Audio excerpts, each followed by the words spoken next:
The Crunchyroll Anime Awards. Yikes. If you think I'm gonna sound like an elite is here, then you're absolutely right. For those of you who are not sure what I'm on about, here goes. But before I do, I just want to apologise. I initially wanted to talk about an anime airing this season, but the vid's been pushed back until the next week because I was too busy having my finger in on what or what not to put in the script. Is it an on the lookout video with 2 or 3 episodes left, or is it a review vid? Decided to go with the latter at the last minute, allowing me to cook with the script a little more, and there will only be 1 or 2 episodes left of the season, making it more fitting as a review. That does leave me with no choice but to rant about what happened not too long ago. Anyways, back to the video.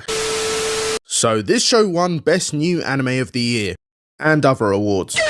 No, wait, this show did. Same series, 2 different seasons. The one that was airing this year was not eligible, but it may be eligible for next season. Who am I kidding? It probably will be. Similar to some of the shows that featured in last year's award ceremony and appeared in this year's awards. The cutoff point for eligibility is weird. Like last year's one was in the end of autumn and the beginning of winter, that little bridge period there. And the awards last year were in March. This year's awards were in May. Why do the timings of the award vary year by year? I don't know. Probably the same reason the dates of the Ballon d'Or and Oscar awards vary year by year as well. A lot of bullshit behind the scenes. Oh, what? You don't smell it? Let me put it to you like this. When the anime season that isn't eligible for voting aired less than 2 months before the awards, as its first season in contention for most of the awards, what season do you think most of the voters think about? People can deny it all they want. As far as I'm concerned, it's the same case of that whole thinking about the thing that I was told not to think about because it was brought to my attention. And we're all big people, critics too. I don't care. Yes, I am one of those people that think Solo Leveling winning the big prize was a popularity vote, but I don't want to really talk about that. Everyone has. What really sickens me is the eligibility of these shows nominated. How a show can qualify for nominations. Jujutsu Kaisen should have been nowhere near these awards.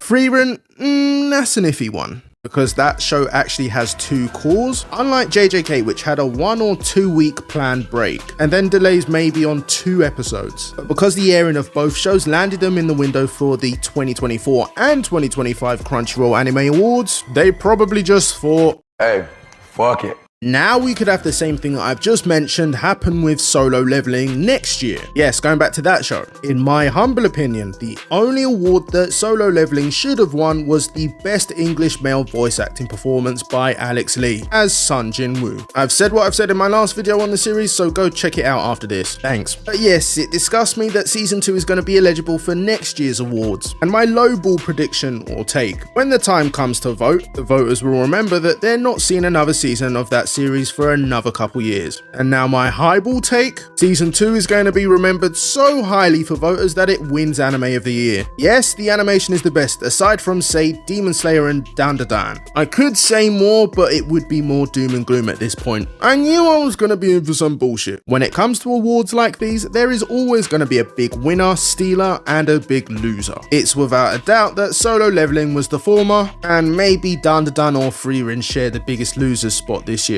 But both shows won something, so meh? Yeah, no, the biggest losers are Bleach and One Piece. I'm not gonna go there though. Now that we're approaching the end of the video, let me know your thoughts on this year's Crunchyroll Anime Awards. Who deserved the awards they got? Who didn't? Who deserved to be nominated? Who won awards and didn't deserve to get nominated? Let's go there. I'm not brave enough to say the last one, but I might co-sign if I like your answer. Oh, here's another one. Who's gonna win next year's awards? I'm gonna drop a weak bet and say Gachi Akuta is gonna win something, as well as Dan Da Dan Season 2. Those two could be eating real good at the next awards, if Solo Leveling doesn't clean up again. That's it, people. Thank you for hearing my short ramble. Don't forget to support black businesses. Have a lovely day and see ya.